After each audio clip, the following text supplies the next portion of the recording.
మరో బ్రేకింగ్ చూస్తున్నాం. Gujarat air India ఘటన మరవక ముందే మహారాష్ట్ర పూణే జిల్లాలో మరో ఘోర విషాదకర ఘటన వెలుగులోకి వచ్చింది. ఇంద్రయాణి నదిపై ఉన్న ఓ వంతెన కుప్పకూలడంతో 6 వ్యక్తులు మరణించగా మరో 25 మంది గల్లంతయ్యారు. సమాచారం తెలుసుకున్న స్థానిక పోలీసులు, రక్షణ బృందాలు వెంటనే సహాయక చర్యలు చేపట్టారు. గత 4 రోజులుగా పూణే ప్రాంతంలో భారీ వర్షం పడుతోంది. అందువల్ల ఇంద్రయాణి నది నీటి ప్రవాహం ఎక్కువగా ఉంది. ఆదివారం కావడంతో ఆ ప్రదేశానికి పెద్ద సంఖ్యలో పర్యాటకులు వచ్చారు. దీంతో ఆ పాత వంతెన జనాల బరువు తట్టుకోలేక కూలిపోయిందని ప్రాథమికంగా చెబుతూ ఉన్నారు. మరోవైపు పర్యాటకుల భద్రత కోసం ప్రభుత్వం ఎలాంటి చర్యలు తీసుకోలేదని పలువురు ఆరోపిస్తున్నారు. కుండమల ఒక పర్యాటక ప్రదేశం. ఈ ప్రాంతం ప్రమాదకరమని చెప్తారు. కానీ వర్షాకాలంలో ముఖ్యంగా శనాదివారాల్లో ఈ ప్రదేశం పర్యాటకులతో బిజీగా మారిపోతోంది.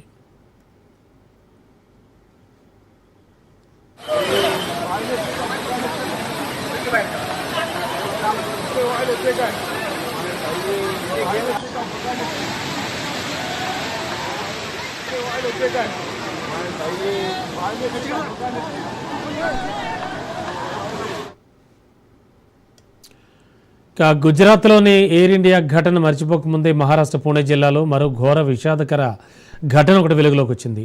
ఇంద్రయాణి నదిపై ఉన్న వంతెన కుప్పకూలడంతో 6 వ్యక్తులు మరణించారు. మరో 25 మంది గల్లంతయ్యారు. సమాచారం తెలుసుకున్న స్థానిక పోలీసులు, రక్షణ బృందాలు వెంటనే సహాయక చర్యలు చేపట్టారు. గత 4 రోజులుగా పూణే ప్రాంతంలో భారీ వర్షం పడుతోంది. అందువల్ల ఇంద్రయాణి నది నీటి ప్రవాహం ఎక్కువగా ఉంది. ఇక ఆదివారం కావడంతో ఆ ప్రదేశానికి పెద్ద సంఖ్యలో పర్యాటకులు వచ్చారు. దీంతో ఆ పాత వంతెన ఆ జనాల బరువు తట్టుకోలేక కూలిపోయిందని ప్రాథమికంగా చెబుతున్నారు. మరోవైపు పర్యాటకుల భద్రత కోసం ప్రభుత్వం ఎటువంటి చర్యలు తీసుకోలేదని పలువురు ఆరోపిస్తున్నారు. కుండమల ఒక పర్యాటక ప్రదేశం. ఈ ప్రాంతం ప్రమాదకరం చెప్తారు. కానీ వర్షాకాలంలో ముఖ్యంగా శనాదివారాల్లో ఈ ప్రదేశం పర్యాటకులతో బిజీగా మారిపోతూ ఉంటుంది. ఇదే అంశానికి సంబంధించి లేటెస్ట్ ఇన్ఫో అందించడానికి మా కరెస్పాండెంట్ రాజు సిద్ధంగా ఉన్నారు. రాజు, ఏం జరిగింది? యాక్చువల్లీ ఇంద్రయాణి నది విపరీతంగా పొంగి పొర్లుతోందంటున్నారు. పర్యాటకులు అక్కడ వర్షాలు పడుతుండడంతో బయటికి వచ్చి ఎంజాయ్ చేద్దాం అనుకున్నారు. ఈ నేపథ్యంలో ఘటన జరిగిందంటున్నారు. ఏమిటి ప్రస్తుతం పరిస్థితి? మన పూణేలోని ఇంద్రాయణి నదిపై ఉన్నటువంటి వంతెన ఒక్కసారిగా కుప్పకూలడంతో 25 మంది గల్లంతైనటువంటి విషాద ఘటన పూణేలో చోటు చేసుకుంది. ఇప్పటికే అందులో 6 చనిపోయారని చెప్పి ప్రభుత్వ వర్గాలు అధికారికంగా ధృవీకరించడం జరిగింది.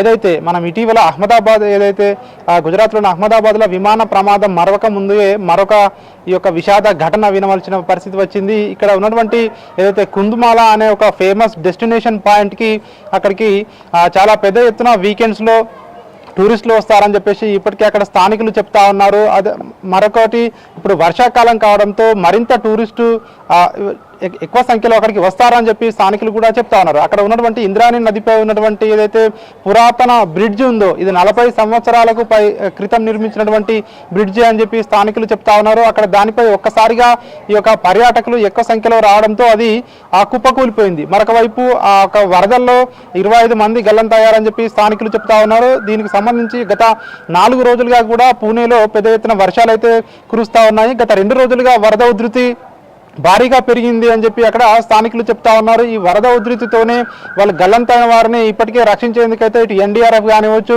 ఇటు ఎస్డీఆర్ఎఫ్ సిబ్బంది తీవ్రంగా ఇటు కృషి చేస్తూ ఉన్నారు. స్థానికులు వారికి సహాయ సహకారం అందిస్తూ ఉన్నారు. అయినప్పటికీ అక్కడ ఏదైతే ప్రభుత్వ అధికారులు మాత్రమే ఆ వంతెన విషయంలో కానివచ్చు, అక్కడ జాగ్రత్తలు తీసుకునే విషయంలో కానివచ్చు ఎక్కడ కూడా ఎట్లాంటి ప్రికాషన్స్ తీసుకున్నట్టు కనపడడం లేదు అని చెప్పేసి కూడా పెద్ద ఎత్తున విమర్శలు అయితే వస్తూ ఉన్నటువంటి పరిస్థితి మనం చూస్తూ ఉన్నాము. ముఖ్యంగా అక్కడ ఇప్పటికే 6 మరణించారని చెప్పి ఇప్పటికే అధికారికంగా ధృవీకరించడం జరిగింది. మిగిలిన వారి కోసం సహాయక చర్యలు ముమ్మరంగా కొనసాగుతూ ఉన్నాయి. మరి కాసేపట్లో ప్రత్యేక హెలికాప్టర్ ఒకటి అక్కడికి వచ్చేందుకు ఇప్పటికే అధికారులు ఏర్పాట్లు చేస్తూ ఉన్నారు. హెలికాప్టర్ ద్వారా కూడా అక్కడ గల్లంతైన వారి కోసము ఆ యొక్క నదిలో సహాయక చర్యలు చేపడతామని చెప్పి అక్కడ అధికారులు చెప్తా ఉన్నటువంటి పరిస్థితి మనకు కనిపిస్తూ ఉంది. ఎందుకంటే శని ఆదివారాల్లో, అది కూడా వర్షాకాల ప్రారంభంలో, ముఖ్యంగా వర్షాకాలంలో కుందుమాల అక్కడ డెస్టినేషన్ పాయింట్కి ఎక్కువ టూరిస్టులు వస్తారని చెప్పి అక్కడ స్థానికులు చెప్తా ఉన్నారు. ప్రభుత్వ అధికారులు కూడా చెప్తా ఉన్నారు. కానీ దానికి తగ్గట్టుగా ఏర్పాట్లు అయితే ఎక్కడా కూడా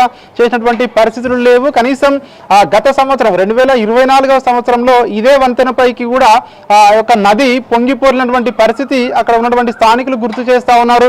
గతంలో దీనిపై నుంచి కూడా వాటర్ ఫ్లో వెళ్ళిపోయింది. అయినప్పటికీ ఆ బ్రిడ్జికి సంబంధించి ఎట్లాంటి ప్రికాషన్స్ కానీ మరమ్మతులు కానీ చేయలేదు అధికారులు అని చెప్పి కూడా విమర్శలు అయితే వెలువెత్తుతా ఉన్నాయి. కేవలం ఇది అధికారుల నిర్లక్ష్యం కారణంగా బ్రిడ్జ్ కూలిపోయిందని చెప్పి కూడా చెప్తా ఉన్నారు. బ్రిడ్జ్ పై నుంచి ఒక్కసారిగా పెద్ద సంఖ్యలో టూరిస్టులు ఒకవైపు నుంచి మరొక వైపు నది దాటేందుకు వంతెనపై నుంచి వెళుతున్న సమయంలో ఓవర్లోడ్ కారణంగానే అది కూలిపోయిందని చెప్పి కూడా చెప్తా ఉన్నారు. ఒక్కసారిగా కూలిపోవడంతో అక్కడ కింద పడిన వారు ఒక్కసారిగా వరద నీటిలో ప్రవాహంలో కొట్టుకొని పోయారని చెప్పి చెప్తా ఉన్నారు. 25 మంది ఉంటారని చెప్పేసి స్థానికులు అయితే చెప్తా ఉన్నారు. అయితే ఇప్పటికే 6 మృతి చెందారని చెప్పి అధికారులు చెప్తా ఉన్నారు.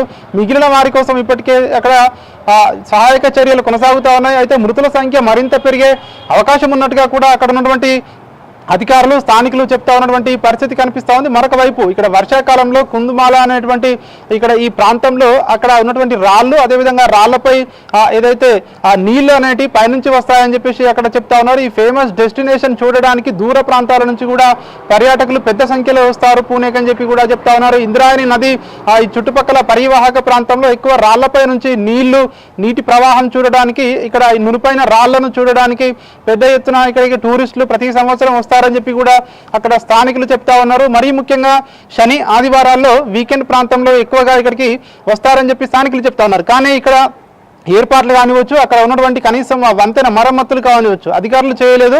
సో అందుకనే వాళ్ళు ఇందులో నుంచి ఈ ఘటన జరిగిందని చెప్పి కూడా అక్కడ వాళ్ళైతే విమర్శలు అయితే చేస్తా ఉన్నారు. అధికారులు అయితే ఇప్పటికే ఇటు ఎన్డీఆర్ఎఫ్ సిబ్బంది కూడా అక్కడికి చేరుకోవడం జరిగింది. సహాయక చర్యలను అయితే ముమ్మరం చేయడం జరిగింది. దీనికి స్థానికుల సహాయం కూడా తీసుకుని అక్కడ ఎవరైతే గల్లంతయ్యారో వరదలో, సో వారిని రక్షించేందుకు, వారిని కనీసం వాళ్ళ డెడ్ బాడీలైనా తీసుకొచ్చేందుకు కూడా తీవ్రంగా శ్రమిస్తున్నామని చెప్పి అధికారులు చెప్తా ఉన్నారు. సో మరింత మంది కూడా అక్కడ చనిపోయే అవకాశం ఉన్నట్టుగా కూడా అక్కడ ఉన్నటువంటి పరిస్థితిని చూస్తే మనకు అర్థమవుతా ఉంది. ఏదేమైనప్పటికీ అధికారులు మాత్రం ఇప్పుడు ప్రమాదం జరిగిన తర్వాత సో ఇప్పుడు అలర్ట్ అయినటువంటి సిచ్యువేషన్ కనిపిస్తా ఉంది. కానీ ముందే అధికారులు ఈ యొక్క బ్రిడ్జ్ విషయంలో అలర్ట్ అయితే కనీసం ఈ ప్రాణాలు పోకుండా దక్కేదని చెప్పి కూడా స్థానికులు పెద్ద ఎత్తున విమర్శలు అయితే ప్రభుత్వంపై చేస్తా ఉన్నారు. ఏదేమైనప్పటికీ సహాయక చర్యలు అయితే ముమ్మరంగా కొనసాగుతూ ఉన్నాయి. అక్కడ రాష్ట్ర ప్రభుత్వం కూడా ఇప్పటికే అప్రమత్తమైంది. కేంద్ర ప్రభుత్వానికి విషయాన్ని తెలియజేయడం జరిగింది. ఎన్డీఆర్ఎఫ్ బృందాలు కూడా అక్కడికి చేరుకోవడం జరిగింది. స్థానిక అధికారులు, ఇతర జిల్లా కలెక్టర్ కూడా అక్కడ దగ్గరుండి పర్యవేక్షిస్తున్నట్టుగా కూడా తెలుస్తా ఉంది.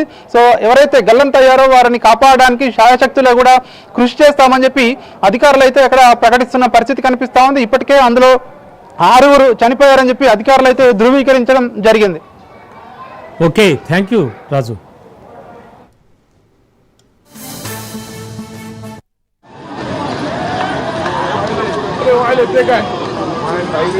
Vai,